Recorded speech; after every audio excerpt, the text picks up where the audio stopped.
চলে এসেছি। একটা কি করব না, বিড়ি ধরাবো।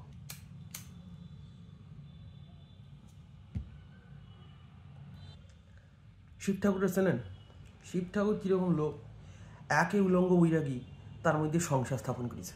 মানে কি হয়েছে না, বৈপরীত্যের সঙ্গম হয়েছে একটা চরিত্রের মধ্যে দিয়ে। সেই রকম কিছু বাঙালির মধ্যে কিন্তু এইরকম নানাবিধ বৈপরীত্যের সঙ্গম এক জায়গায় হয়েছে। যেমন কি না, আমার সর্দি কাশি হয়েছে, সর্দি কাশি হয়েছে, বুকে কফ জমে গেছে, একটা হ্যাঁ হ্যাঁ করা কাশি হইতেছে।